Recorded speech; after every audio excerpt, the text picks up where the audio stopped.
ಒಂದು ಸುಂದರ ಹಳ್ಳಿಯಲ್ಲಿ ಶ್ರೀಶಾ ಮತ್ತು ಶ್ರೇಯಾ ಎಂಬ ಇಬ್ಬರು ಮಕ್ಕಳು ವಾಸಿಸುತ್ತಿದ್ದರು. ಒಂದು ದಿನ ಅವರು ಹಳ್ಳಿಯ ಹತ್ತಿರದ ಕಾಡಿನಲ್ಲಿ ಆಟವಾಡುತ್ತಾ ಹೋಗಿ ಅಕಸ್ಮಾತ್ ಹೊಳೆಯುವ ಬಾಗಿಲೊಂದನ್ನು ಕಂಡರು. ಕುತೂಹಲದಿಂದ ಆ ಬಾಗಿಲನ್ನು ದಾಟಿದಾಗ ಅವರು ಅದ್ಭುತ ಮಾಯಾ ತೋಟಕ್ಕೆ ಪ್ರವೇಶಿಸಿದರು. ಅಲ್ಲಿ 1000 ಬಣ್ಣದ ಹೂವುಗಳು ಮಿನುಗುತ್ತಿದ್ದುದು ಕಂಡು ಇಬ್ಬರು ಆಶ್ಚರ್ಯದಿಂದ ನಿಂತರು. ಹೂವಿನ ನಡುವೆ 100 ಹಕ್ಕಿಗಳು ಮಧುರವಾಗಿ ಹಾಡುತ್ತಿದ್ದವು. ಹಸಿರು ಹುಲ್ಲಿನ ಮೇಲೆ ಒಂದು ಮುದ್ದಾದ ಸಿಂಹದ ಮರಿಯ ಕಪ್ಪುನಿದು ಕುಪ್ಪಳಿಸುತ್ತಿತ್ತು. ಅದನ್ನು ನೋಡಿ ಶ್ರೀಶಾ ಹಿಕ್ಕಿ ಓಡಾಡಿದನು, ಶ್ರೇಯಾ ಅದನ್ನು ಮುದ್ದಾಡಿದಳು. ಅಷ್ಟರಲ್ಲಿ ಮುಂಗುಸಿಗಳು, ಮೊಲಗಳು, ನವಿಲುಗಳು, ಕಿರು ಜಿಂಕೆಗಳು ಎಲ್ಲರೂ ಸೇರಿ ಅವರ ಜೊತೆ ಆಟವಾಡಲು ಬಂದವು.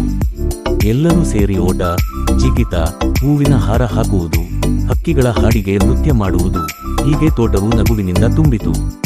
ತೋಟದ ಮಧ್ಯದಲ್ಲಿ ಒಂದು ಬಂಗಾರದ ಸರೋವರ ಹೊಳೆಯುತ್ತಿತ್ತು.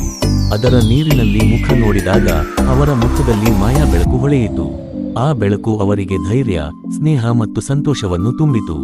ಸಂಜೆಯಾಗುತ್ತಿದ್ದಂತೆ ಮಾಯಾ ತೋಟವು ತಾನೇ ಬಾಗಿಲು ತೆರೆದು ಅವರನ್ನು ಹಳ್ಳಿಯತ್ತ ಕಳುಹಿಸಿತು.